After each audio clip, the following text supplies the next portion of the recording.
Hybridisation concept is a hypothetical concept. पहला point तो ये एक हाइपोथेटिकल कंसेप्ट है। पीबीटी ने क्या किया था, एक्सप्लेन नहीं किया था इक्विवेलेंट ऑफ बॉन्ड लेंथ। किसी मॉलिक्यूल के अंदर ऑर्बिटल की ओवरलैपिंग तो अलग अलग है, लेकिन वहां पर जो बॉन्ड बन रहे हैं, बॉन्ड की जो लेंथ है, बॉन्ड की जो एनर्जी है, ठीक है ना, बॉन्ड लेंथ है, बॉन्ड स्ट्रेंथ है, ये सब आपकी क्या है, इक्वल है। तो किसी मॉलिक्यूल के अंदर दो एटम के बीच में या दूसरे दो एटम के बीच में ऑर्बिटल तो डिफरेंट डिफरेंट है, लेकिन उनकी लेंथ है, उनकी एनर्जी है, ये सब सेम है। तो वीबीटी ने कभी भी इसके बारे में बताया ही नहीं equivalence of bond, that is bond energy, bond length, bond strength, उन सब के बारे में समझाया ही नहीं उन्होंने। एक एग्जांपल से मैं आपको समझाऊंगा कैसे डिफरेंट है लेकिन सब इक्वल कैसे हैं, वो भी मैं समझाऊंगा। और इस सभी चीजों को एक्सप्लेन करने के लिए, इन सभी पैरामीटर को एक्सप्लेन करने के लिए, bond parameter, bond energy, bond length, bond strength, इनको एक्सप्लेन करने के लिए कंसेप्ट क्या आया, हाइब्रिडाइजेशन। हाइब्रिडाइजेशन का कंसेप्ट जो वो इंट्रोड्यूस हुआ। और इस पर्टिकुलर प्रोसेस के अंदर, हाइब्रिडाइजेशन के अंदर क्या होता है, तो इंटरमिक्सिंग होती है प्योर ऑर्बिटल। प्योर ऑर्बिटल जो है ना वो मिक्स होते हैं, और मिक्स होने के बाद में नए टाइप के ऑर्बिटल बनते हैं जिसको बोलते हैं हाइब्रिड ऑर्बिटल। और इस प्रोसेस को हम क्या बोलते हैं, हाइब्रिडाइजेशन। तो हाइब्रिडाइजेशन एक ऐसी प्रोसेस है जिसके अंदर प्योर ऑर्बिटल आपस में ओवरलैप करते हैं, और प्योर ऑर्बिटल आपस में ओवरलैप करके एक नए ऑर्बिटल, नए सेट ऑफ ऑर्बिटल बनाता है जिसको हम बोलते हैं हाइब्रिड ऑर्बिटल। देखो एक एग्जांपल लेता हूं, मेरे पास में मीथेन है ना, मैं मीथेन की कहानी को समझाता हूं, यहां से आपको बहुत कुछ समझ में आ जाएगा। एक एग्जांपल से समझ में आ जाएगा। भाई मीथेन की अगर मैं बात करूं तो मीथेन की इलेक्ट्रॉनिक कॉन्फ़िगरेशन क्या है, इलेक्ट्रॉनिक कॉन्फ़िगरेशन है 1s2 2s2 और 2p2। इसका मतलब ये तो इनर सेल के इलेक्ट्रॉन है, इसमें कोई मतलब नहीं है। आउटर सेल के अंदर क्या है, आउटर सेल के अंदर s में 2 इलेक्ट्रॉन है और p के अंदर क्या है, 2 इलेक्ट्रॉन। p में भी 2 इलेक्ट्रॉन, s में भी 2 इलेक्ट्रॉन। तो अभी इसकी कोवेलेंसी कितनी है, अभी इसकी कोवेलेंसी क्या है, 2 है। ये कार्बन 2 बॉन्ड बना सकता है, बट CH4 के अंदर तो कितने बॉन्ड है, 4 बॉन्ड है। तो ये बेसिकली हाइड्रोजन जब अप्रोच करते हैं, जब किसी एटम के चारों तरफ हाइड्रोजन के एटम या किसी पर्टिकुलर एटम के चारों तरफ जब एटम आते हैं, तो एटम के बीच में वही फोर्स ऑफ अट्रैक्शन होता है, एनर्जी क्या हो जाती है, रिलीज होती है, और वो एनर्जी मिल जाती है इसको। तो ये इलेक्ट्रॉन क्या हो जाता है, आपका एक्साइट हो जाता है। तो अब ये जो इलेक्ट्रॉनिक कॉन्फ़िगरेशन है, ये एक्साइटेड स्टेट के अंदर इलेक्ट्रॉनिक कॉन्फ़िगरेशन। हाइड्रोजन एटम अभी आके बॉन्ड नहीं बनाए, उससे पहले ये कार्बन क्या करता है, इलेक्ट्रॉन को एक्साइट करके अनपेयर इलेक्ट्रॉन रखता है, ताकि आते ही सीधे इलेक्ट्रॉन की पेयरिंग, मतलब इलेक्ट्रॉन की शेयरिंग करने की जरूरत है। तो ये कार्बन एक्साइटेड स्टेट के अंदर है, ये जो इलेक्ट्रॉनिक कॉन्फ़िगरेशन है ये एक्साइटेड स्टेट के अंदर है। अब कार्बन एक्साइटेड स्टेट के अंदर है, अब हाइड्रोजन एटम आया, हाइड्रोजन एटम ने इसके साथ में ओवरलैपिंग कर दी, भाई हाइड्रोजन ने इसके साथ में ओवरलैपिंग कर दी। फिर हाइड्रोजन आया तो इसके साथ में भी ओवरलैपिंग कर दी, ठीक है ना। फिर हाइड्रोजन आया, 4 हाइड्रोजन आ रहे, 4 इलेक्ट्रॉन आपस में इस तरह से शेयरिंग करके ऐसे बॉन्ड बना रहे हैं। ये हाइड्रोजन की एटम है। हाइड्रोजन का कौन सा ऑर्बिटल, 1s ऑर्बिटल, ये 1s ऑर्बिटल, ये 1s ऑर्बिटल और ये 1s ऑर्बिटल। और ये कौन सा ऑर्बिटल है, ये 2s ऑर्बिटल है कार्बन का। और ये कौन सा ऑर्बिटल है, 2p 2p और 2p। अब 2px 2py और 2pz कुछ भी हो सकता है, कौन सा x है, कौन सा y, कौन सा z, ये तो देख के हम नहीं बता सकते, बट तीनों है। तो कार्बन के पास में क्या था भाई, कार्बन के पास में 4 अनपेयर इलेक्ट्रॉन थे। हाइड्रोजन आ गया मिनिमम डिस्टेंस पे आके ऑर्बिटल की ओवरलैपिंग भी होगी, कॉमन एरिया के अंदर दोनों ने इलेक्ट्रॉन भी दे दिया। तो कौन सा बॉन्ड बन रहा है, कौन सा बॉन्ड यहाँ पे बन रहा है, देखो 1s का 2s के साथ में ओवरलैपिंग हो रही है, 1s की 2p के साथ में ओवरलैपिंग हो रही है, 1s की 2p के साथ में ओवरलैपिंग, और 1s की 2p के साथ में ओवरलैपिंग। मतलब मीथेन कितने बॉन्ड बना रहा है, 4 बॉन्ड बना रहा है, 1 2 3 4, ये 4 बॉन्ड बनाए। अब 4 बॉन्ड में से एक बॉन्ड जो है वो कौन सा है आपका, ये एक बॉन्ड जो है वो कौन सा है, 2s 1s। और ये जो 3 बॉन्ड है वो कौन सा है, 1s 2p। ये भी कौन सा है, 1s 2p। और ये भी कौन सा है, 1s 2p। हमें पता है ss की ओवरलैपिंग कम होती है, sp की ओवरलैपिंग ज्यादा होती है और p की ओवरलैपिंग और ज्यादा होती है, वो यस या नो? बात आपको पता है, pp की ओवरलैपिंग ज्यादा होती है, sp की ओवरलैपिंग कम होती है और ss की ओवरलैपिंग और कम होती है। तो यहां पर जो ओवरलैपिंग हो रही है वो कौन सी ओवरलैपिंग है? यहाँ पर s की s के साथ में ओवरलैपिंग है और यहाँ पे s की p के साथ में ओवरलैपिंग है सब जगह पे। यहाँ पर भी s की p के साथ में ओवरलैपिंग है, यहाँ पर भी s की p के साथ में ओवरलैपिंग। तो कहने का मतलब ये वाला बॉन्ड अलग लेंथ वाला होगा भाई, इसकी लेंथ कम होगी भाई, सीधी सी बात, क्योंकि ओवरलैपिंग कम है।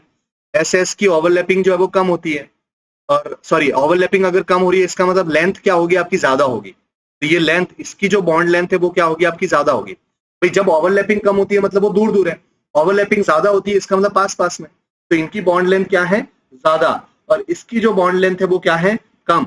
कहने का मतलब, जस्ट ये एग्जांपल इसलिए मैंने दिया है, यहां से ये समझ में आता है कि मीथेन के अंदर सभी बॉन्ड इक्वल नहीं है वीबीटी कंसेप्ट के अकॉर्डिंग। किस कंसेप्ट के अकॉर्डिंग?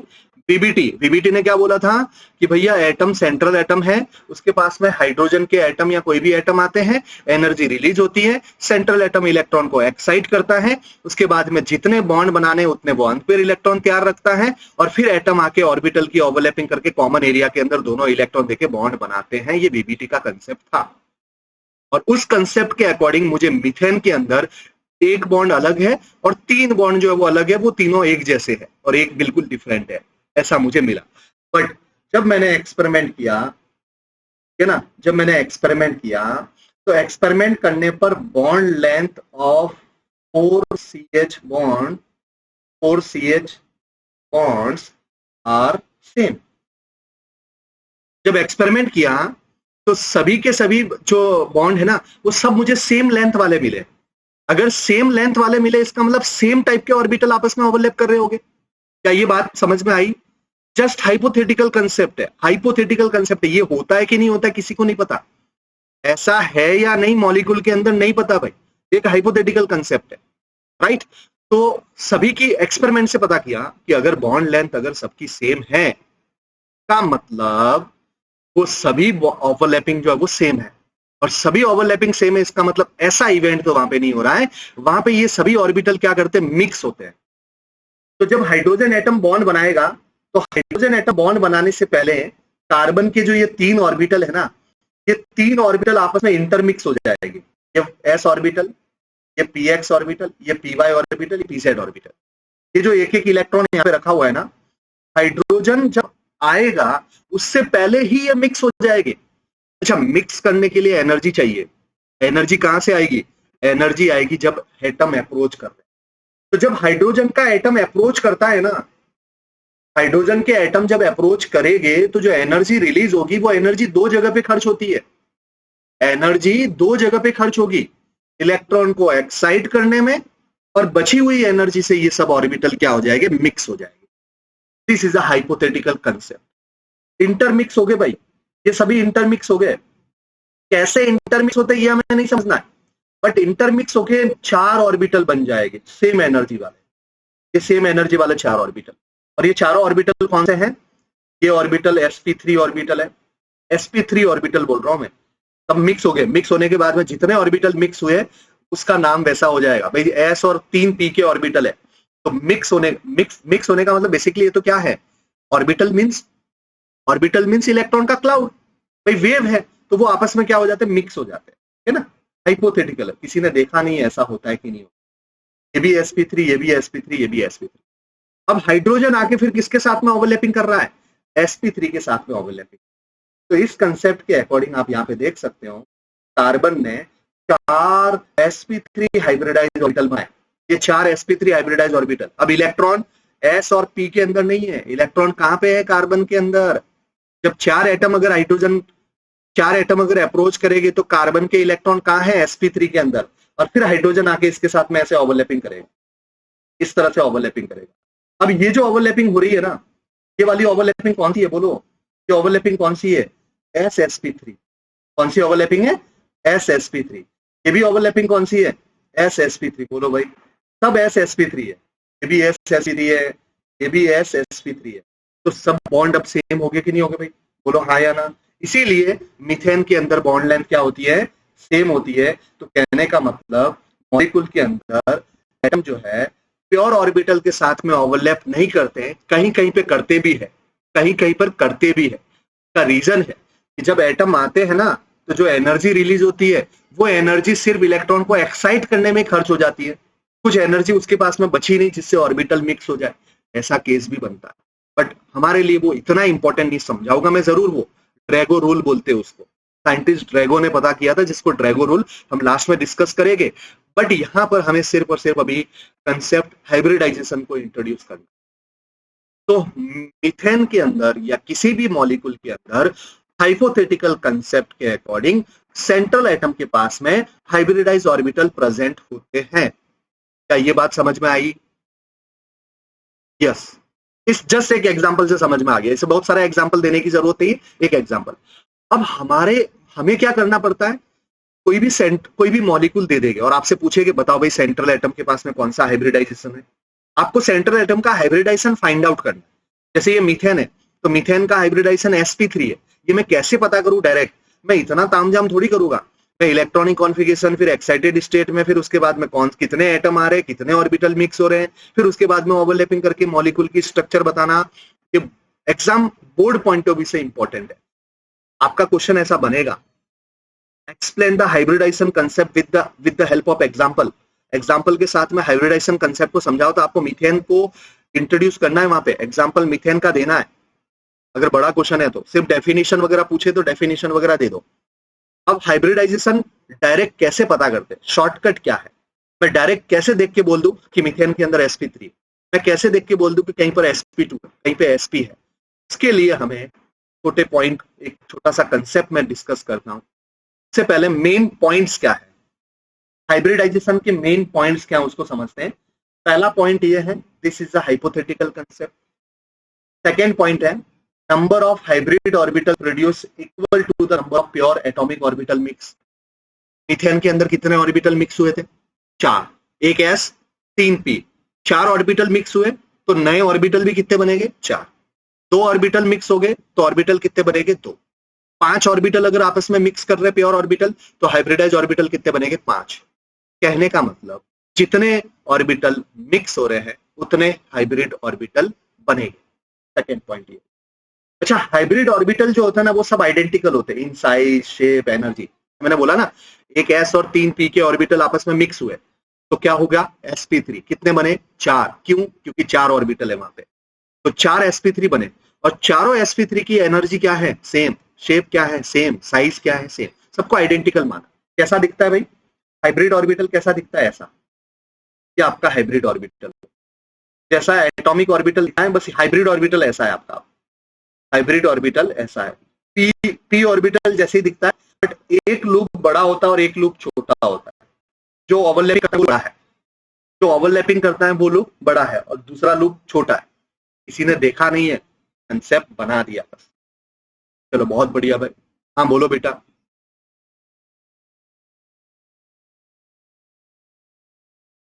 सब सभी हाइब्रिड ऑर्बिटल, जैसे sp3 sp3 sp3 ये सब।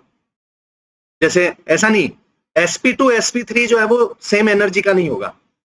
Hybrid orbital are identical in size, shape और एनर्जी। का मतलब जैसे मीथेन है तो मीथेन के अंदर 4 हाइब्रिड ऑर्बिटल बने, वो चारों सेम एनर्जी वाले, सेम शेप वाले और सेम साइज वाले। क्यों? क्योंकि वो sp3 है। देख के समझ में आता है भाई।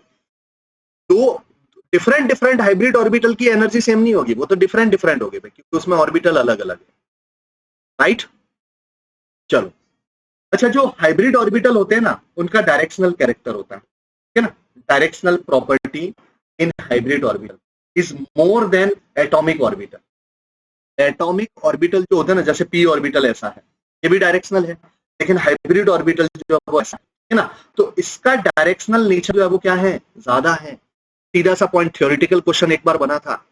डायरेक्शनल, देखो इसमें कुछ बहुत सारे पॉइंट्स जो हमें याद भी रखने पड़ते, क्योंकि हम माइक्रो लेवल पे एटम को नहीं देख रहे हैं, मॉलिक्यूल को देख नहीं पाते कि अंदर कैसा हो रहा है।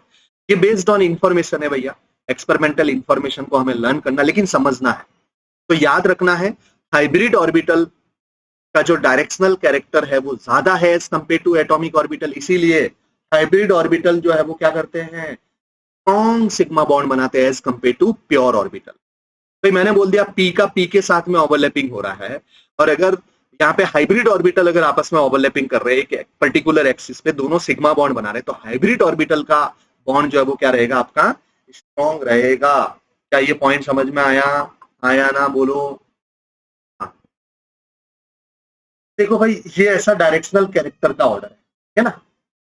sp3 d3 का डायरेक्शनल कैरेक्टर ज्यादा, sp3 d sp2 d2 का directional character, sp3 d sp sp2 sp, इस तरह से ये सब हाइब्रिड ऑर्बिटल है। अलग अलग मॉलिक्यूल के अंदर अलग अलग रहते, कैसे पहचानते अभी मैं बताता हूँ। तो डायरेक्शनल कैरेक्टर बस इतना देख लेना, जैसे जैसे डी ऑर्बिटल इंट्रोड्यूस होता जाएगा वैसे वैसे डायरेक्शनल कैरेक्टर बढ़ता जाएगा।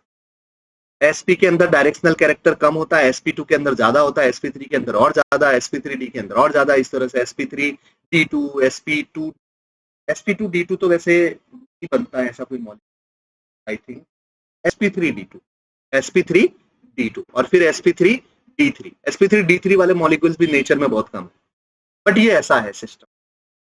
तो डायरेक्शनल कैरेक्टर किसमें ज्यादा होगा? जिसमें ज्यादा डी होगा, जितना ज्यादा डी उतना ज्यादा डायरेक्शनल, क्योंकि डी के ऑर्बिटल जनरली दो ऑर्बिटल होते हैं, एक होता है d x square minus y square, एक होता है डी जेड स्क्वायर, ये ज्यादा पार्टिसिपेट करते हैं। D x square minus y square और डी जेड स्क्वायर ये ज्यादा पार्टिसिपेट करते हैं, तो उसका वो एक्सिस वाले होते हैं, तो एक्सिस का कैरेक्टर और बढ़ जाता है। ये सब हम देखेंगे, पढ़ेंगे भाई, सब कुछ पढ़ेंगे VSEPR थ्योरी। अब देखो शॉर्टकट क्या है, हमें डायरेक्ट हाइब्रिडाइजेशन पता करना।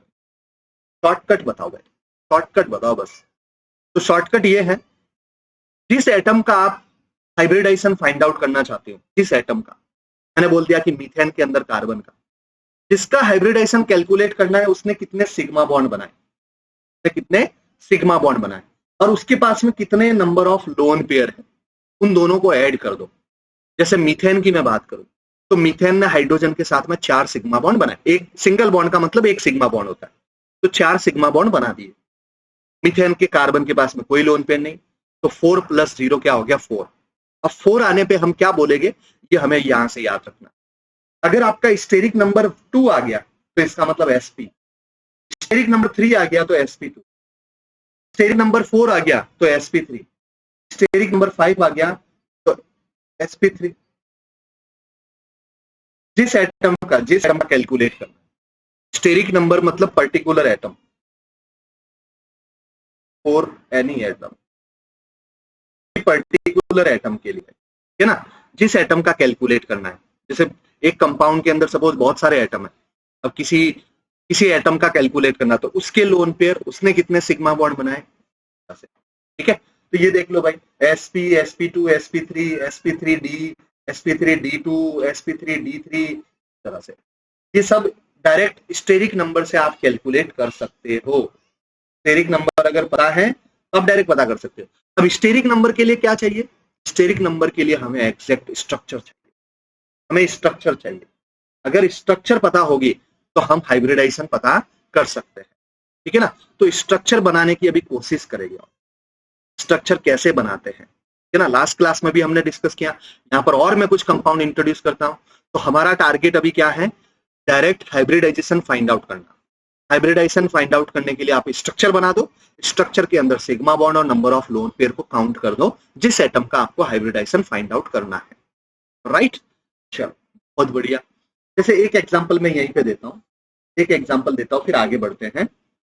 मुझे CO2 के अंदर कार्बन का हाइब्रिडाइजेशन पता करना, CO2 के अंदर कार्बन का हाइब्रिडाइजेशन पता करना, तो पहले स्ट्रक्चर बनानी पड़ेगी। कार्बन ने कितने बॉन्ड, कार्बन के पास में कितने इलेक्ट्रॉन है? 2, 4 इलेक्ट्रॉन है टोटल। कितने? 4 इलेक्ट्रॉन। तो 2 इलेक्ट्रॉन ऑक्सीजन को दे देगा और 2 इलेक्ट्रॉन ऑक्सीजन को। बोला ऐसी स्ट्रक्चर होगी? आया ना, जल्दी बोलो। क्या CO2 की ऐसी स्ट्रक्चर होगी? कार्बन ने 2 इलेक्ट्रॉन ऑक्सीजन को दिए, दूसरे कार्बन ने भी 2 इलेक्ट्रॉन ऑक्सीजन को दे दिए, तो दोनों ने क्या कर दिया भाई? डबल 2 बॉन्ड बना दिया। एक सिग्मा बॉन्ड है, यहाँ पे एक पाई बॉन्ड है, सिग्मा बॉन्ड है, ये पाई बॉन्ड है। पाई बॉन्ड जो है ना, प्योर ऑर्बिटल के बीच में बनता है, px px py py, इस तरह से pi bond pure orbital. Pi bond मतलब हाइब्रिडाइजेशन नहीं, हाइब्रिडाइजेशन वाला नहीं। इसीलिए हम क्या करते हैं, सेंट्रल एटम ने कितने सिग्मा बॉन्ड बनाए, स्टेरिक नंबर ढूंढ रहा हूं। स्टेरिक नंबर बताओ भाई, कार्बन ने कितने सिग्मा बॉन्ड बनाए? यहाँ पे 2। तो क्या कार्बन के पास में कोई लोन पे है? नो। तो स्टेरिक नंबर कितना हुआ? 2। और स्टेरिक नंबर 2 होने का मतलब हाइब्रिडाइजेशन sp, है ना। अब sp दिखने में कैसा होता है ये VSEPR में बताऊंगा कि जब sp आता है तो लीनियर बनाओ, जब sp2 होता है तो 120 का एंगल बनाओ, जब sp3 आता है तो 109 डिग्री का एंगल। इसकी कहानी है, एक मॉडल हमने बनाया है, एक मॉडल तैयार किया है, उस मॉडल को देख के आप किसी भी कंपाउंड की एग्जैक्ट स्ट्रक्चर बता सकते हो। यही तो ब्यूटी है भाई केमिकल बॉन्डिंग की, यही तो ब्यूटी है। बहुत सारे एडवांस कंसेप्ट को हम समझते हैं, यहाँ पे माइक्रो लेवल पे समझते हैं एटम कैसे बॉन्ड बनाता है, राइट। तो अभी मैं यहाँ पे बहुत सारे कंपाउंड देता हूँ, मैं अंडरलाइन भी करूंगा कि उस एटम का हाइब्रिडाइजेशन बताओ। आपको बस कुछ नहीं करना है, स्टेरिक नंबर कैलकुलेट करके फिर बताना। और ये सीक्वेंस में है, देखो sp sp2 sp3 sp3d sp3d2 sp3d3, ये सब सीक्वेंस में। चलो तो मैं कुछ कंपाउंड दे रहा हूं जिसमें सेंट्रल एटम का आपको हाइब्रिडाइजेशन क्या करना है, कैलकुलेट करना है। चलो पहला कंपाउंड ले लो भाई आप, फर्स्ट कंपाउंड I3+, सेकेंड ले लो आप PCl4+, थर्ड ले लो H2 NH3,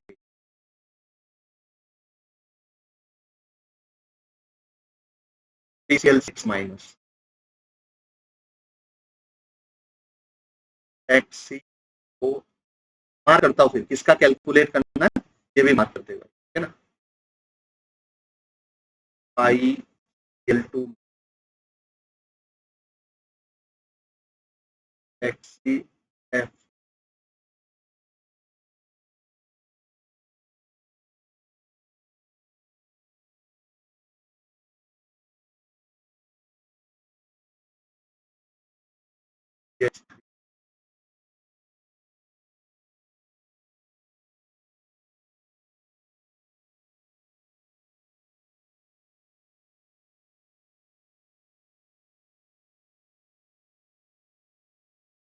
SO2, बहुत सारे यार याद नहीं आ रहे।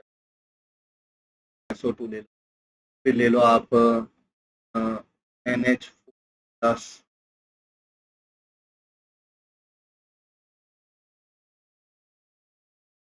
इसमें आयोडीन था, फास्फोरस था, ऑक्सीजन था, nitrogen, phosphorus Hc, iodine Hc, boron, sulphur और नाइट्रोजन, इन सब का हाइब्रिडाइजेशन कैलकुलेट।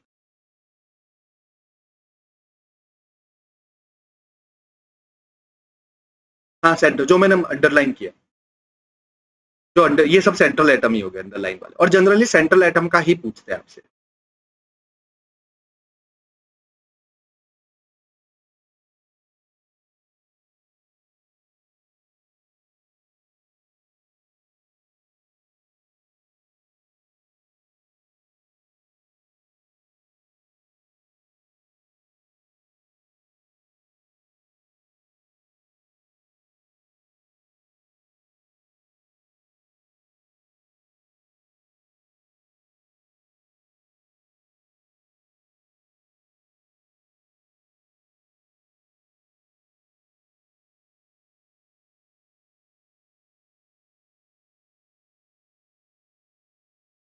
देखो स्ट्रक्चर कैसे बनाते वो भी देखो भाई, मैं समझाता हूँ, ठीक है ना।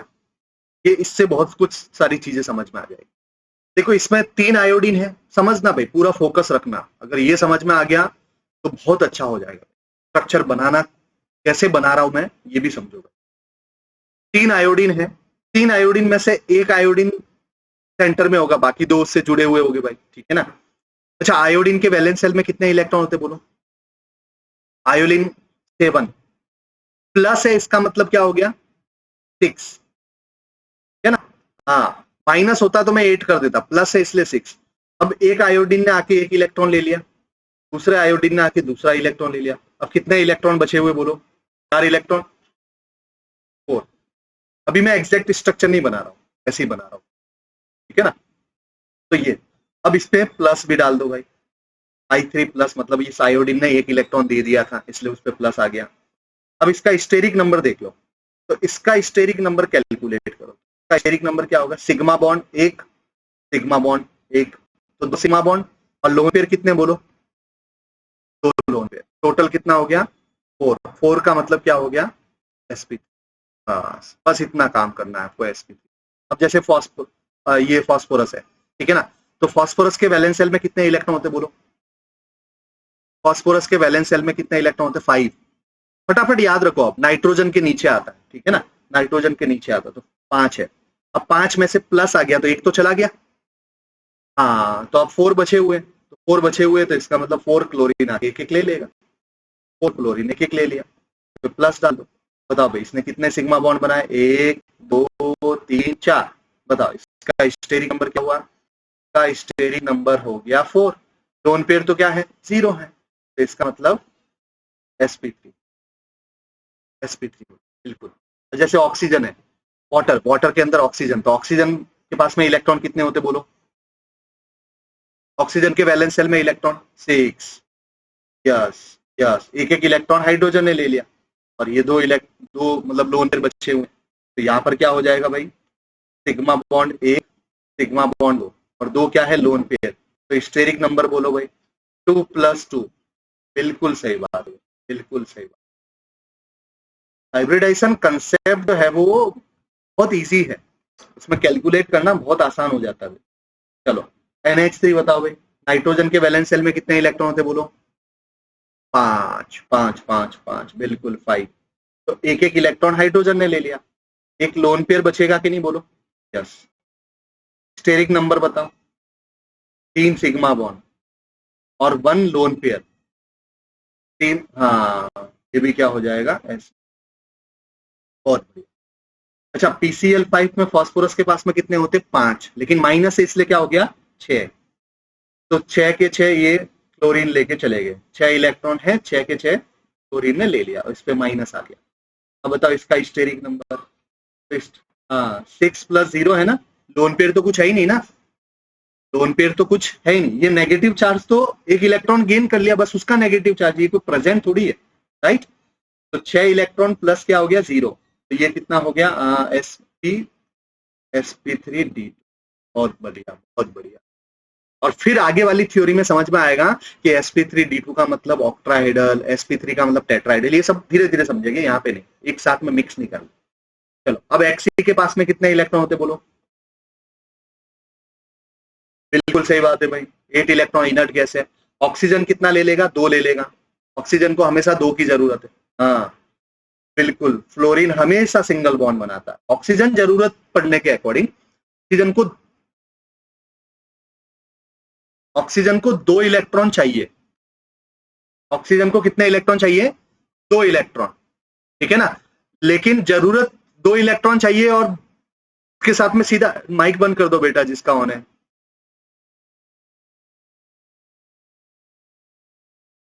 ऑक्सीजन के साथ में वो या तो सीधा डबल बॉन्ड बनाएगा, या फिर मतलब ऑक्सीजन डबल बॉन्ड बनाए, या फिर कोई और आइटम है तो एक इधर एक बॉन्ड बना देगा, एक इधर बना देगा, जैसे वाटर, तो वाटर के अंदर ऑक्सीजन ने 2 बॉन्ड बनाए, लेकिन 2 एटम के साथ में, है ना, तो 2 बॉन्ड बनाता है, बस इतना याद रखना।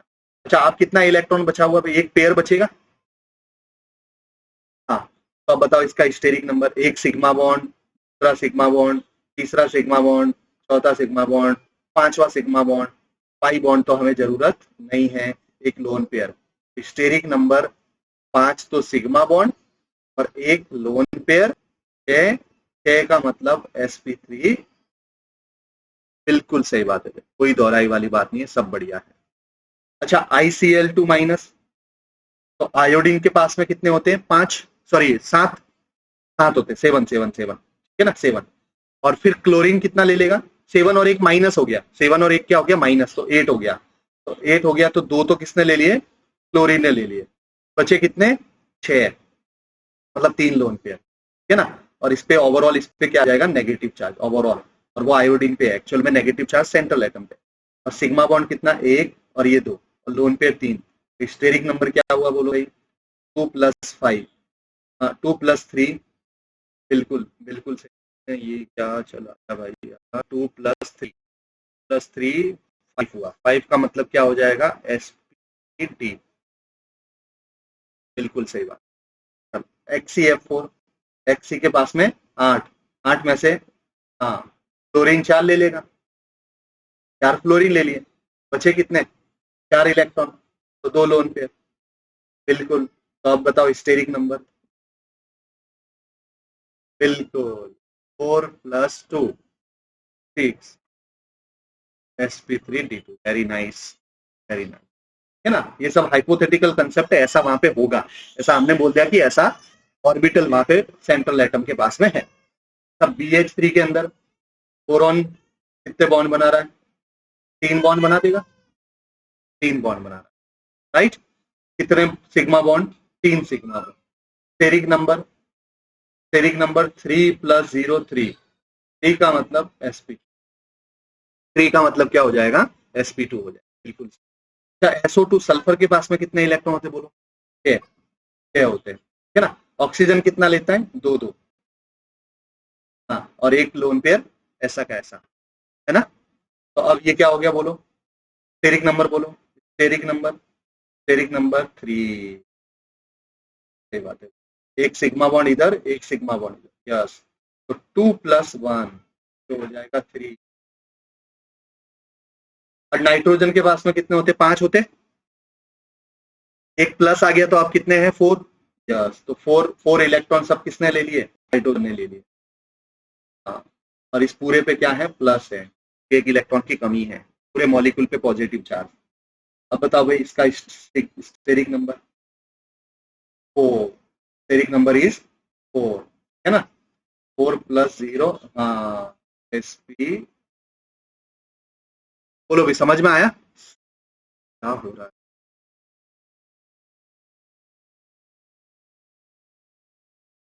वेरी नाइस, क्या। अब देखो भाई, एक छोटा सा पॉइंट मैं आपको बता रहा हूँ, ठीक है ना। जब आपका s ऑर्बिटल ओवरलैप करता है, s ऑर्बिटल p के साथ में ओवरलैप करता है, तो हाइब्रिडाइजेशन कौन सा बनता है? आपका sp बनता है।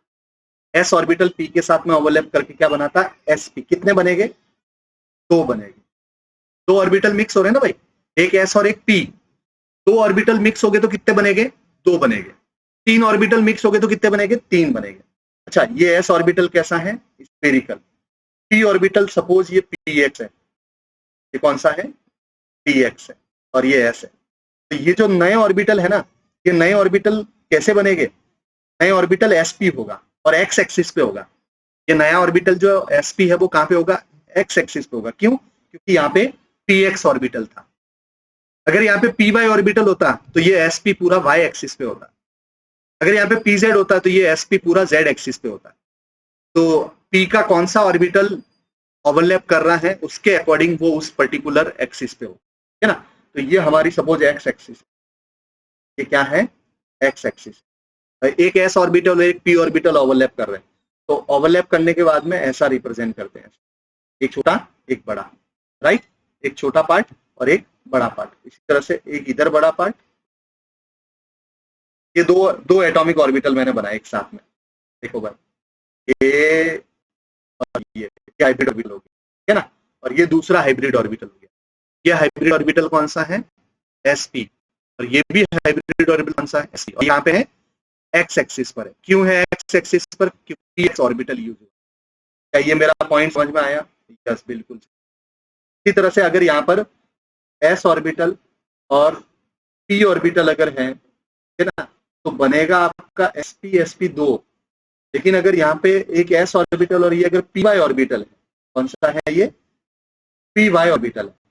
ये सपोज y एक्सिस अगर है, ये अगर y एक्सिस है, तो यहाँ पर y एक्सिस पर तो बन जाए। क्या मेरी बात को समझ पा रहे हो? है ना। ये ऐसा ऐसा हाइब्रिड ऑर्बिटल को रिप्रेजेंट किया, मैंने बताया था, एक बड़ा एक लूप छोटा, है ना। तो ये भी आपका sp है और ये भी आपका sp ऑर्बिटल। तो सेंट्रल एटम ने, सेंटर ये एटम है सपोज, तो इस एटम ने 2 sp हाइब्रिडाइज ऑर्बिटल बना के तैयार रखे। फिर जो टर्मिनल एटम है वो आके इससे जुड़ जाएगी। समझ गए हो गया आप? चलो, वेरी नाइस, वेरी गुड। अब अगर अगर s ऑर्बिटल है और 2 p ऑर्बिटल है, एक px ले लो, एक py ले लो, तो क्या बन जाएगा? sp2, sp2 और sp2। बोलो यस या नो? 3 बनेंगे ना। एक s ऑर्बिटल और 2 p ऑर्बिटल है, तो 3 ऑर्बिटल मिक्स हो रहे हैं तो 3 नए ऑर्बिटल बनेंगे, sp2 sp2 sp2, ठीक है ना। अब देखो यहां पर ये 3 ऑर्बिटल आपस में इंटरमिक्स होके ऐसे बनाते हैं।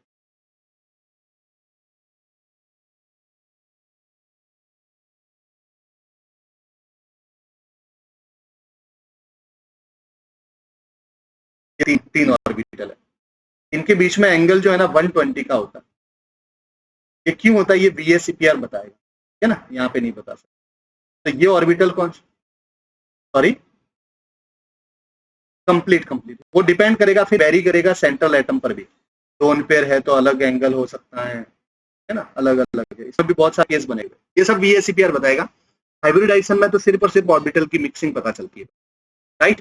तो अब ये बताओ, अब ये पूरा जो ये पूरा ये जो तीनों तीनों ऑर्बिटल है sp2, ये किस प्लेन में है? ये XY प्लेन में होगे कि नहीं होगे? क्यों? क्योंकि यहाँ पे X और Y ऑर्बिटल यूज हुआ, ये XY प्लेन के अंदर।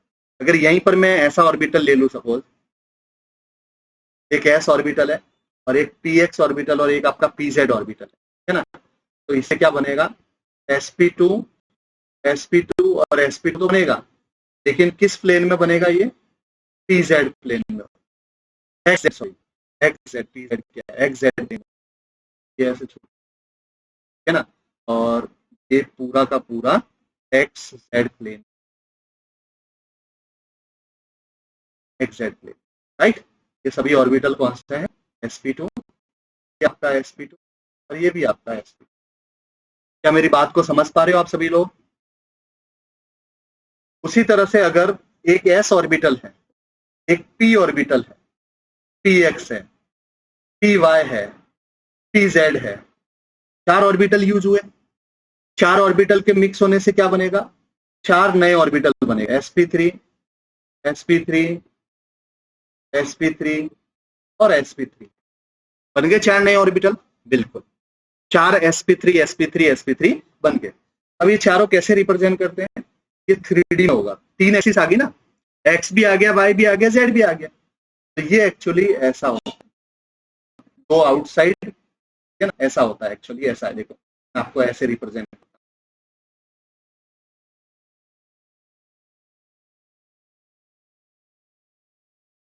एक्चुअल में ऐसा, ये जो ये है ना, ये इसका मतलब होता है आउटसाइड, प्लेन के बाद। ये प्लेन मान लो भाई, ये स्क्रीन की प्लेन पर है, सपोज ये वाला बॉन्ड और ये वाला बॉन्ड, मतलब ये दो ऑर्बिटल एक प्लेन में है, इसी इसी मतलब स्क्रीन की प्लेन में ही है। ये स्क्रीन के अंदर की तरफ है और ये स्क्रीन से बाहर की तरफ, समझ गए क्या मेरी बात, है ना। और ये सभी क्या है? sp3 है, जैसे छोटे छोटे,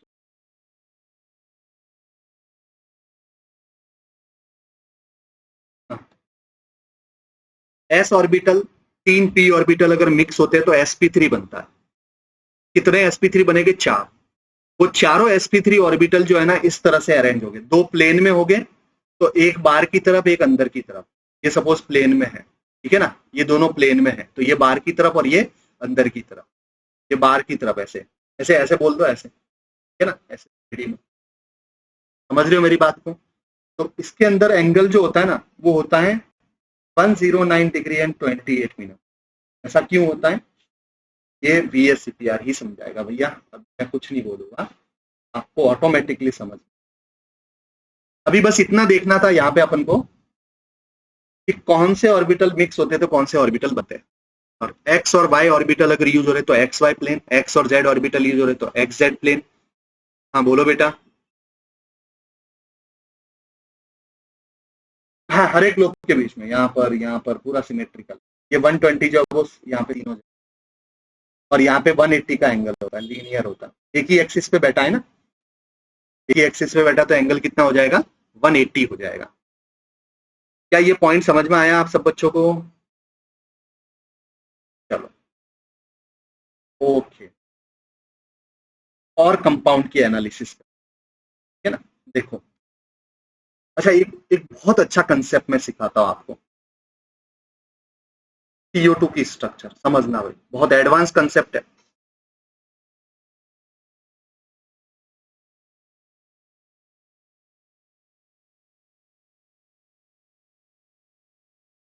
structure of C,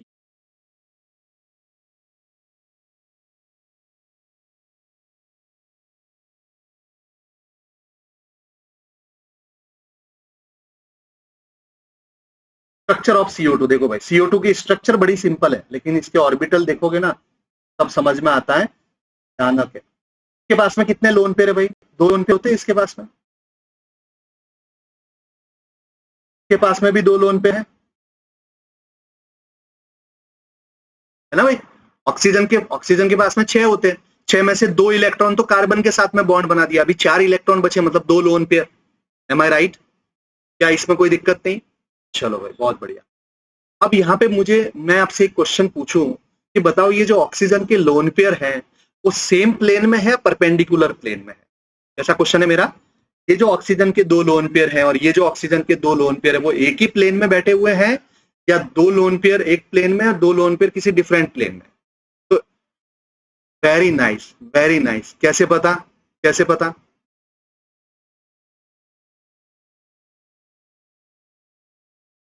very nice, बहुत बढ़िया यार। ये तो आपने बहुत अच्छा यार आंसर दे दिया यार, तुरंत। कोई बताते ही नहीं यार, इतने सालों में तो किसी ने बताया नहीं यार। तो तुरंत आपको क्या समझ में आ गया क्या? देख के पता चल गया ऐसा? हाँ, चलो देखो भाई, अब मैं समझाता हूँ जिनको समझ में नहीं आया। इसका हाइब्रिडाइजेशन क्या होगा? sp2। जल्दी बोलो। इसका हाइब्रिडाइजेशन sp2 और इसका हाइब्रिडाइजेशन sp। ठीक है, कार्बन ने sp हाइब्रिडाइजेशन किया और इधर 2 सिग्मा बॉन्ड, मतलब sp हाइब्रिडाइजेशन है, मतलब sp सिग्मा बॉन्ड बना, ठीक है ना। अब मैंने मान लिया कि यहाँ पे, अब देखो कार्बन के पास में कितने 4 अनपेयर इलेक्ट्रॉन होते हैं ना भाई, एक्साइटेड स्टेट में 4 अनपेयर इलेक्ट्रॉन होते हैं, एक s में होता है और 3 p में होते हैं। तो ये कौन सा ऑर्बिटल है? मैंने मान लिया ये px ऑर्बिटल है, मान लिया, ये मानना पड़ेगा भाई। तो कार्बन के पास में एक s ऑर्बिटल है, 3 p के ऑर्बिटल है, 4 अनपेयर इलेक्ट्रॉन होते हैं एक्साइटेड स्टेट के अंदर, 4 बॉन्ड बना रहा है, मतलब 4 अनपेयर इलेक्ट्रॉन है, ठीक है ना। उसमें से सिर्फ 2 ऑर्बिटल हाइब्रिडाइज में पार्टिसिपेट कर रहे हैं, एक s तो दूसरा मैंने बोल दिया px है। तो py और pz अभी भी प्योर फॉर्म में है, ये बोल दिया मैंने py। ये कौन सा है? py बोल दिया भाई मैंने, ये py ऑर्बिटल प्योर फॉर्म, ये pz orbital pure form, pz orbital pure form में। तो मैंने बोल दिया py, तो मैंने बोल दिया pz, और ये जो है कार्बन, ये sp हाइब्रिडाइज ऑर्बिटल, ठीक है। अब ऑक्सीजन आया, अब ऑक्सीजन आया, थोड़ा सा बड़ा बनाता हूँ ताकि स्ट्रक्चर दिखे।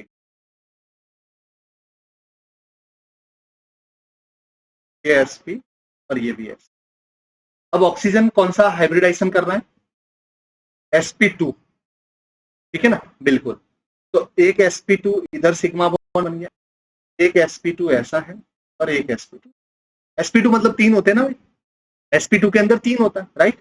और इधर भी एक ऑक्सीजन है, हाँ इधर भी ऑक्सीजन है, इधर वाला ऑक्सीजन भी sp2। तो एक इसके साथ में ऐसे ओवरलैप करा, एक इधर, एक इधर, इसके ये लोन पेयर है, ये लोन पेयर, ये लोन पेयर। अब मुझे बताओ कि यहाँ पे कौन सा ऑर्बिटल यूज हुआ होगा? देखो अब समझ गए, देखना, अगर यहाँ पे px ऑर्बिटल यूज हुआ है तो प्योर ऑर्बिटल इधर एक ओवरलैपिंग कर रहा है, प्योर भाई इधर पाई बॉन्ड बन रहा है ना, देखो पाई बॉन्ड किसके बीच में बनता है? साइडवेज ओवरलैपिंग से बनता है, राइट। तो समझना भाई, अगर ये py ऑर्बिटल है, कार्बन का कौन सा ऑर्बिटल है? Pure orbital py। अगर ये py ऑर्बिटल है तो py ऑर्बिटल इधर पाई बॉन्ड बनाएगा, बट किसके साथ में बनाएगा? py के साथ में भाई। हाँ देखो भाई, पाई बॉन्ड किसके बीच में बनता है? Sideways overlapping. तो ये कार्बन है, ये कार्बन का आपका py ऑर्बिटल है, ये पाई बॉन्ड बना सकता है, ये हाइब्रिडाइजेशन में पार्टिसिपेट नहीं किया है। ये वाला pz ऑर्बिटल, ये भी पाई बॉन्ड बना सकता है। मैं इधर पाई बॉन्ड बना रहा हूं सपोज py से, ये आप पे डिपेंड करता है, मैंने py से पाई बॉन्ड बनाने का सोच रहा हूं, तो इसका ऑक्सीजन का भी कौन सा ऑर्बिटल लेना पड़ेगा मुझे? ऑक्सीजन का मुझे कौन सा ऑर्बिटल लेना पड़ेगा? py ऑर्बिटल, py के साथ में पाई बॉन्ड बनाएगा। अगर ये पी वाई ऑर्बिटल प्योर है, इसका मतलब ये ऑर्बिटल कौन सा होगा? P x P Z. बोलो हाँ या ना। अगर पी वाई ऑर्बिटल अवेलेबल है कि भाई p y orbital pi bond बना रहा है, तो पाई बॉन्ड बनाने वाला हाइब्रिडाइजेशन में पार्टिसिपेट नहीं कर रहा है, इसका मतलब ऑक्सीजन के कौन से दो ऑर्बिटल sp2 के अंदर है? पी एक्स और पी जेड। अगर मैं इसको पी एक्स मान लू, मैं बोल दूं कि सपोज ये पी एक्स अवेलेबल है, तो यहाँ पे हाइब्रिडाइजेशन के अंदर कौन पार्टिसिपेट कर रहा? P y p z. But मैं इसको पी एक्स, मैं इसको पी वाई क्यों बोल रहा हूं? क्योंकि यहां पे मैंने फिक्स कर दिया था कि कार्बन का पी एक्स ऑर्बिटल यूज हो रहा है, तो अभी दो ऑर्बिटल इसके पास में प्योर है, एक पी वाई और एक पी जेड। अगर मैं यहाँ पे बोल दूं कि वाई ऑर्बिटल, ये सब कुछ आप पे डिपेंड करेगा, सब कुछ आप पे डिपेंड करेगा। This is a concept. अगर ये पी वाई ऑर्बिटल है तो यहाँ पे कौन से अवेलेबल है? पी एक्स और पी जेड। अगर ये पी जेड ऑर्बिटल यूज हो रहा है तो पी एक्स और पी वाई अवेलेबल है, राइट। चलो, तो इसने इसने इसके साथ में क्या कर दिया? पाई बॉन्ड बना दिया। देखो इधर इसके साथ में पाई बॉन्ड बना दिया। एक तो सिग्मा बॉन्ड बन गया, P2 sp2 और ये sp2, तो ये सिग्मा बॉन्ड बन गया, है ना। इधर भी sp2, ये sp2 है और ये sp2, इधर भी एक सिग्मा बॉन्ड बन गया। एक एक सिग्मा बॉन्ड तो बना दिया था। इधर देखो, एक सिग्मा बॉन्ड इधर, एक सिग्मा बॉन्ड इधर। अब ये प्योर ऑर्बिटल आपस में ओवरलैपिंग कर, ये प्योर, इससे कौन सा बॉन्ड बन गया? पाई बॉन्ड बन गया। अब समझना भाई। अब इसका पीजेड ऑर्बिटल है, तो इधर पाई बॉन्ड किसके साथ में बनेगा? ये बात है भैया, बिल्कुल सीधी सी बात है। और अगर इधर पीजेड है तो इधर पी ऑर्बिटल कौन से यूज हुए? P x p y. इसका मतलब ये वाले जो लोन पेयर हैं वो एक्स वाई प्लेन में है,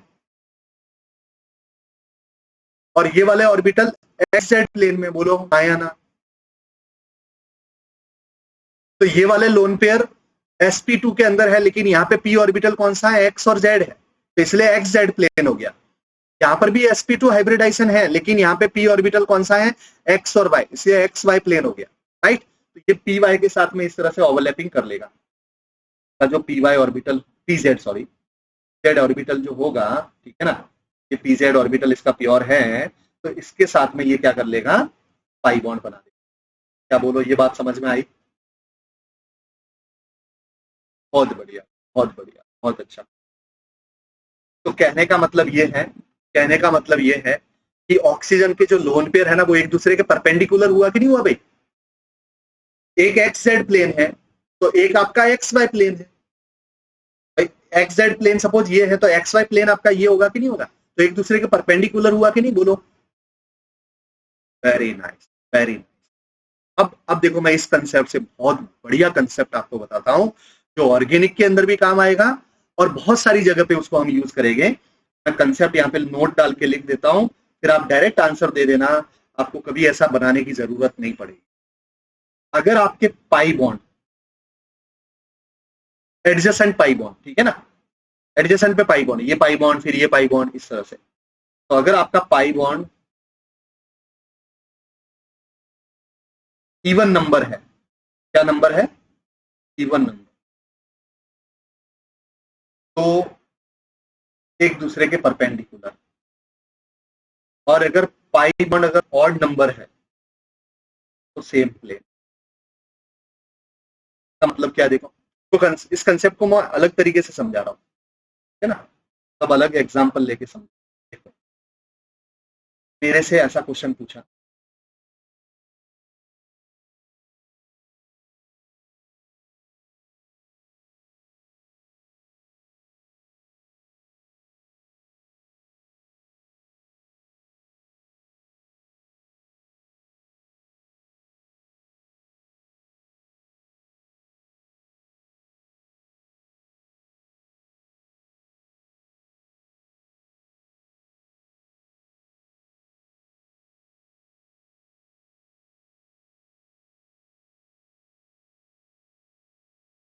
आपसे पूछा कि ये जो बॉन्ड है ना, ये बॉन्ड हाइड्रोजन के एटम, लोन पेयर होता तो लोन पेयर, एटम है तो एटम, ये जो एटम है सेम प्लेन में है या परपेंडिकुलर, ये बताना। तो आप डायरेक्ट आंसर दोगे।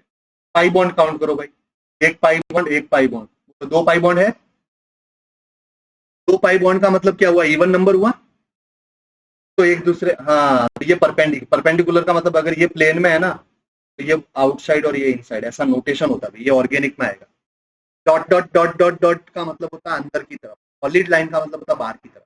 सपोज ये मेरा प्लेन है, ये ऐसा है तो सॉलिड लाइन, और अगर मैं इधर से देख रहा हूं तो, और अगर ऐसा है अंदर तो डॉट डॉट डॉट,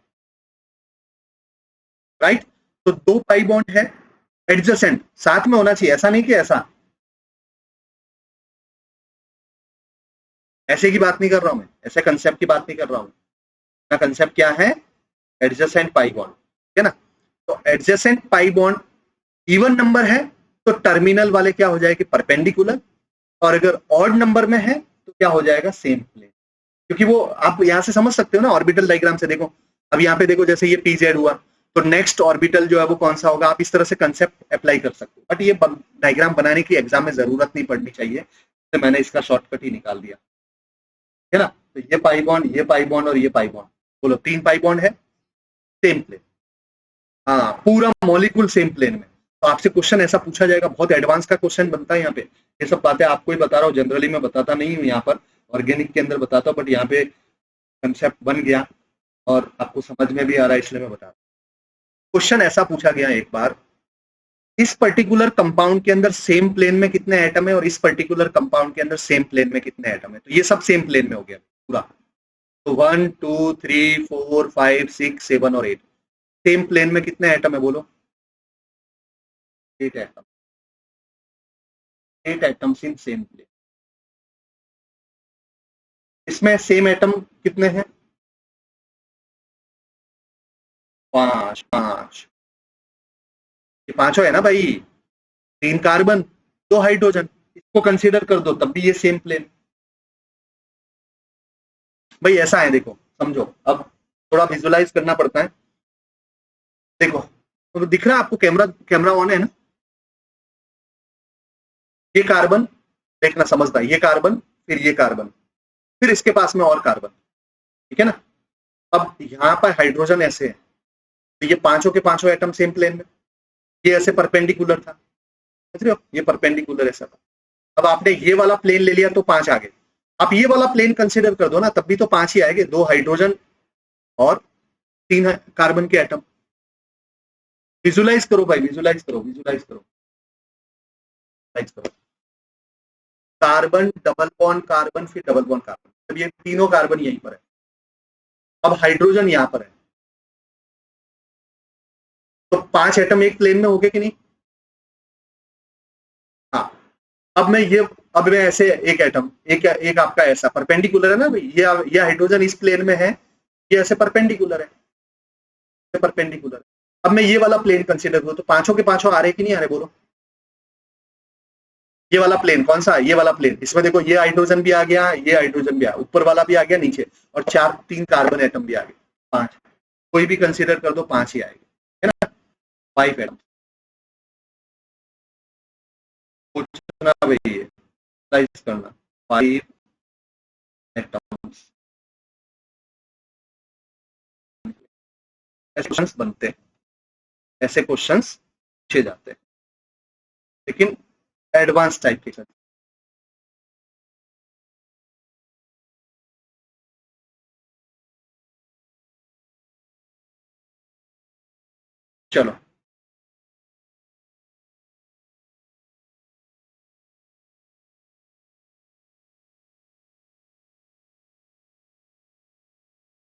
चलो कुछ और कंसेप्ट मैं पूछता हूँ, तो ज्यादा क्वेश्चंस करने से ही पता चलता है वैरायटी। ठीक,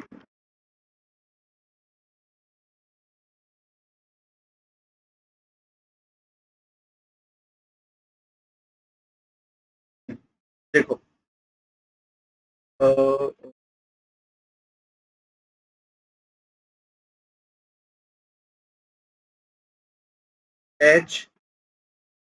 HN3 हाइड्राजोइक एसिड की स्ट्रक्चर बनानी है।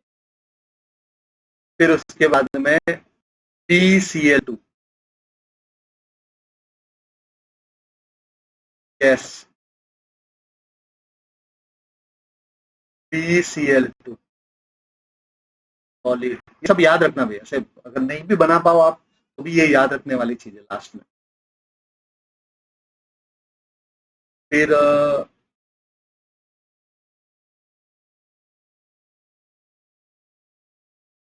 CH3CN is sugar base than CH3NH2, ठीक है ना। और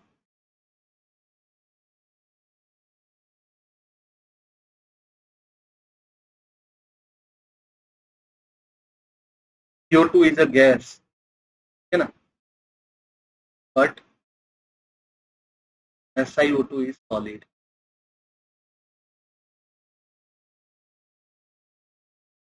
फिर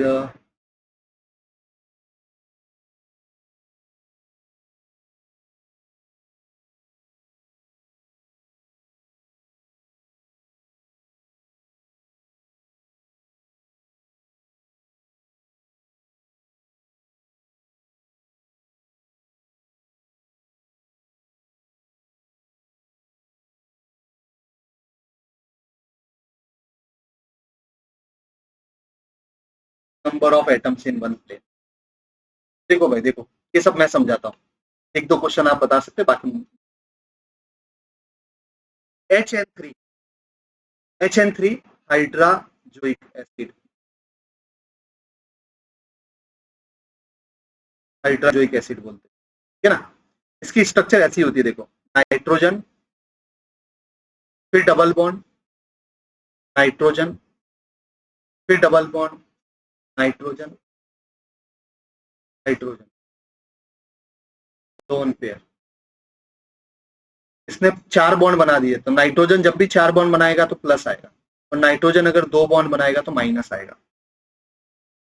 इनको हम बोलते हैं फॉर्मल चार्ज, ये भी हम देखेंगे अभी, ठीक है ना।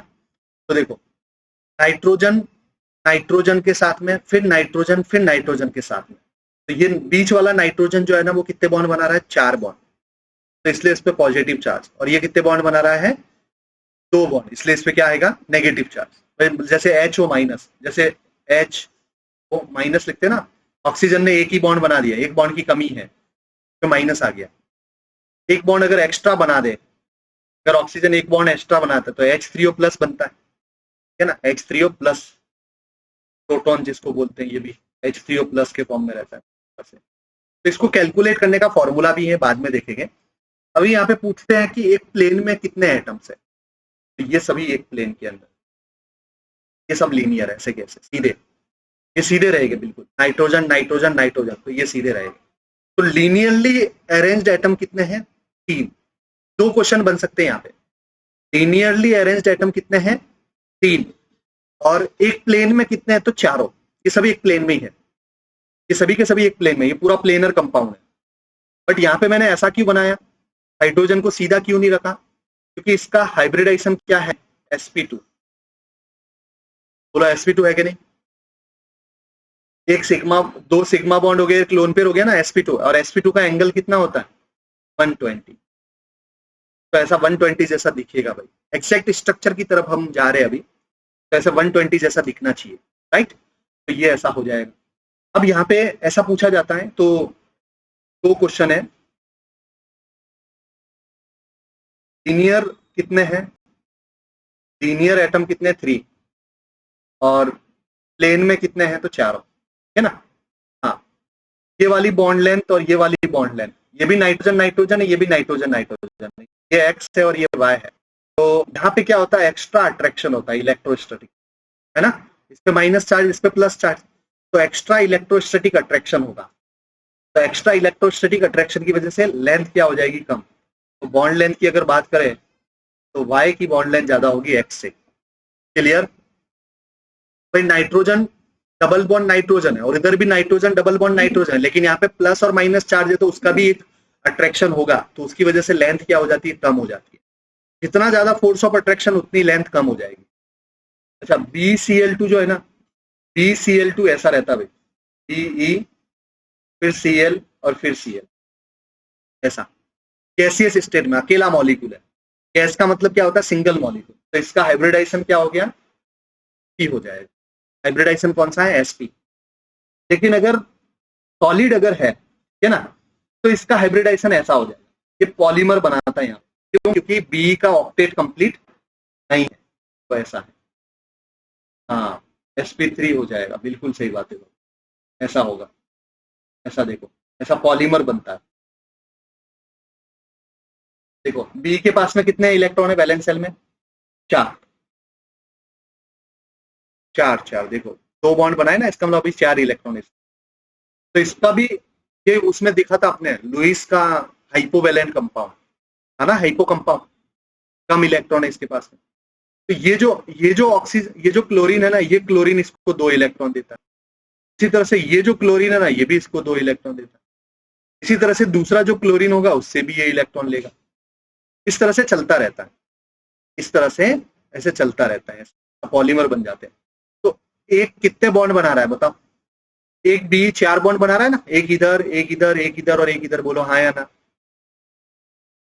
2 इलेक्ट्रॉन लिए, वो 2 इलेक्ट्रॉन लेने से कौन सा बॉन्ड बनेगा अभी देखेंगे। बट अभी जस्ट ऐसा विजुलाइज करो कि भाई ऑक्टेट कंप्लीट करने के लिए इसके पास में 4 इलेक्ट्रॉन है, इधर से भी 2 इलेक्ट्रॉन ले लिए, इधर से भी 2 इलेक्ट्रॉन ले लिए, तो कितने इलेक्ट्रॉन ले लिए उसने? 4 इलेक्ट्रॉन ले लिए, राइट। तो टोटल 4 इलेक्ट्रॉन ले लिए, 4 उसके पास में थे तो 8 हो गया। अब उसका ऑक्टेट कंप्लीट हो गया, तो 4 बॉन्ड बन रहे हैं, 4 बॉन्ड बन रहे हैं, इसका मतलब ये क्या हो जाएगा आपका sp। क्या? तो डायरेक्ट क्वेश्चन पूछा जाएगा, BeCl2 गैस में हाइब्रिडाइजेशन बताओ तो sp, BeCl2 सॉलिड में हाइब्रिडाइजेशन बताओ तो sp3। और एक क्वेश्चन बनेगा BeCl2 लिक्विड में, तो लिक्विड के अंदर हाइब्रिडाइजेशन हो जाता है sp2। मतलब ज्यादा फोर्स ऑफ अट्रैक्शन नहीं होता, तो कोई एक ही दे पाता है। जैसे यहाँ, सॉरी, हाँ 3 के साथ में, जैसे जैसे यहाँ पे तो क्या सॉलिड का मतलब ज्यादा पार्टिकल पास पास में, तो इसलिए ये 4 एक मतलब 2 क्लोरीन से ले रहा है। अगर मैं लिक्विड बोल दूं ना, तो इसका मतलब मॉलिक्यूल उसके पास में कम है, तो ऐसा हो जाएगा। अब ऐसा हो गया, इसका मतलब कितने बॉन्ड बन गए? 3 बन गए कि नहीं, बोलो? तो ये याद रखने वाली चीज है, ये आपको याद ही होना चाहिए। 20 क्वेश्चन ऐसा पूछा जाता है, क्वेश्चन पूछा जाता है हाइब्रिडाइजेशन ऑफ BeCl, बोलो क्या आंसर दोगे? हाइब्रिडाइजेशन ऑफ BeCl, क्या आंसर दोगे, बोलो? sp sp2 sp3 तीनों। हाँ, ये क्वेश्चन बना था, धोखा हुआ था, बहुत सारे लोगों का गलत हुआ था, तो मुझे तुरंत याद आया। 20, हाँ सॉलिड के अंदर पार्टिकल पास पास में आके ऑक्टेट कंप्लीट कर देंगे, तो sp3। लिक्विड के अंदर sp2 और गैस के अंदर sp। चलो बहुत बढ़िया भाई। अब देखो इसकी स्ट्रक्चर, अब बेस की बात कर रहे हैं, ये सब आपके लिए नया कंसेप्ट है, लेकिन ये क्वेश्चन से ही समझ में आएगा भाई, इसकी थ्योरी नहीं है। ये ऐसी स्ट्रक्चर होती है, इसके पास में लोन पेयर और इसकी स्ट्रक्चर ऐसी।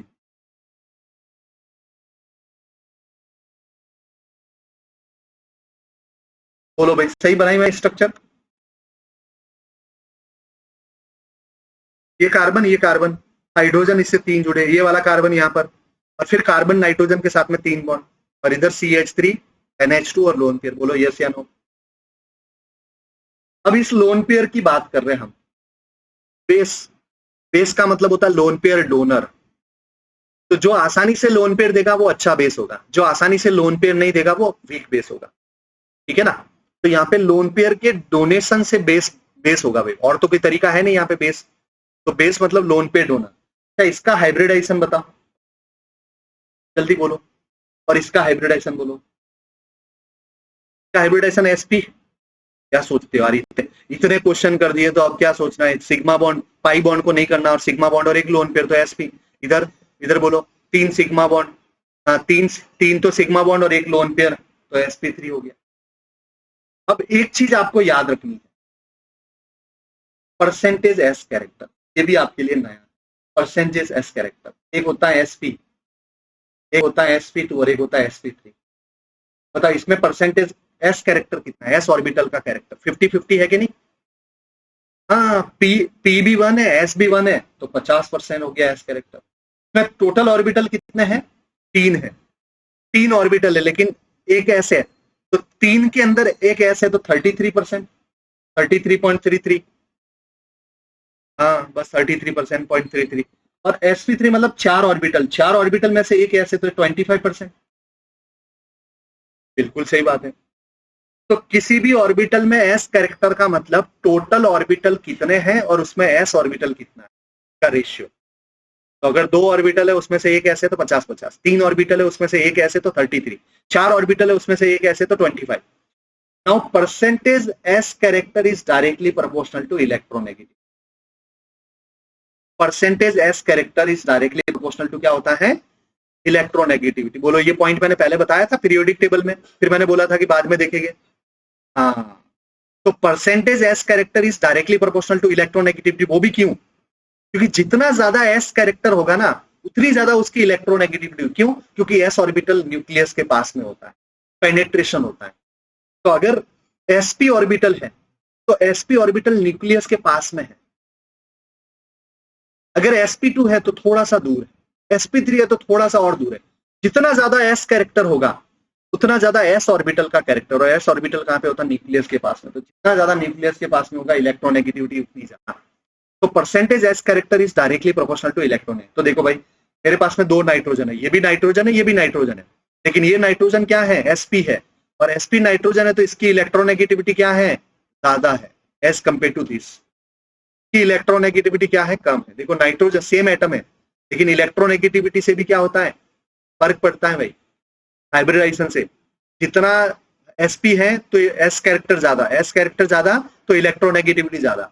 इसमें s कैरेक्टर क्या है? कम, तो इलेक्ट्रोनेगेटिविटी कम। अब बताओ भाई, ये वाला लोन पेयर आसानी से किसी को देगा या ये वाला लोन पेयर? हाँ, ये वाला देगा। क्यों? क्योंकि नाइट्रोजन की इलेक्ट्रोनेगेटिविटी यहाँ पे ज्यादा है। नाइट्रोजन की इलेक्ट्रोनेगेटिविटी ज्यादा है मतलब नाइट्रोजन की ताकत ज्यादा है, वो लोन पेयर को पकड़ के रखेगा। इसकी ताकत कम है इसलिए आसानी से जाने देगा। तो अच्छा बेस कौन सा हो गया भाई? ये अच्छा बेस हुआ कि नहीं हुआ? बोलो। हाँ, तो दोनों के कंसेप्ट क्या है भाई? कंसेप्ट यही तो अच्छी बात है, ब्यूटी है। क्या ब्यूटी है? कि दोनों के अंदर नाइट्रोजन है, दोनों के अंदर लोन पेयर है, लेकिन ये वाला ज्यादा दे रहा है, ये वाला कम दे रहा है। क्यों? क्योंकि एक के अंदर sp है, एक के अंदर sp3। sp3 वाले का इलेक्ट्रोनेगेटिविटी कम है, मतलब उस नाइट्रोजन की ताकत थोड़ी सी कम है, वो दे सकता है as compare to other. That's all. Clear है भाई पॉइंट? चलो, CO2 जो है ना गैस क्यों है? क्योंकि CO2 ऐसे बॉन्ड बनाता, अकेला मॉलिक्यूल रहता है इसलिए गैस है। लेकिन SiO2 भी सेम जैसा है, तो बहुत सारे लोग क्या करते हैं SiO2 की ऐसी स्ट्रक्चर बनाते हैं, बट ऐसी स्ट्रक्चर SiO2 की नहीं होती है। SiO2 क्या करता है? पॉलीमर बनाता है। क्या बनाता है? पॉलीमर। बहुत सारे, हाँ, बहुत सारे का बनाता है। ऐसा देखो, एक SI, ये ऐसे 4 ऑक्सीजन से जुड़ता है, दिखता है SiO2 लेकिन ऐसे बहुत सारे मॉलिक्यूल आपस में। फिर ये SI, फिर ये 4 ऑक्सीजन से जुड़ता है, फिर ये SI 4 ऑक्सीजन से जुड़ता है, ऐसा चलता रहता है। तो यहाँ पे SI क्या है? sp3। बोलो। और यहाँ पे कार्बन क्या है? बोलो हाँ या ना। यहाँ पे कार्बन है sp हाइब्रिड है, यहाँ पे SI क्या है? sp3 है। तो क्वेश्चन 2 बनते हैं।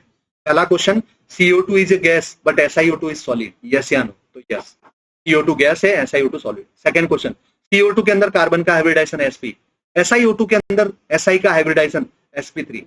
दिखने में सेम जैसा तो हम sp टिक कर देते, बट ऐसा नहीं। Number of atoms in one plane कितना है? बोलो।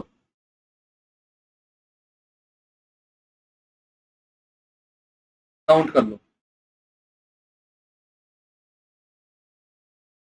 देख लेते हैं। एक पाई बॉन्ड, दूसरा पाई बॉन्ड, तीसरा पाई बॉन्ड, चौथा pi bond, 4 pi bond. Even number हुआ। 4 पाई बॉन्ड मतलब इवन नंबर, और इवन नंबर मतलब एक दूसरे के परपेंडिकुलर। बिल्कुल सही बात है, एक दूसरे के परपेंडिकुलर। ऐसे ऑर्बिटल थोड़ी बनाएगा, अब तो तरीका अपनाएगा बस। एग्जाम में भी यही करना। तो परपेंडिकुलर, तो ये चारों एटम एक प्लेन में हुए कि नहीं? ये सब मतलब, ये सभी, 4 नहीं, ये सभी कितने हुए? ये 1 2 3 4 5 6 और 7, 7 एटम्स। Very nice. बोलो हाँ या ना। चलो, बहुत बढ़िया। तो आज का जो कंसेप्ट था हमारा बहुत एडवांस टाइप का कंसेप्ट है, इसको जरूर रिवाइज कराना और नेक्स्ट क्लास और अच्छी रहेगी, है ना? तो नेक्स्ट क्लास में इसको कंटिन्यू करेंगे।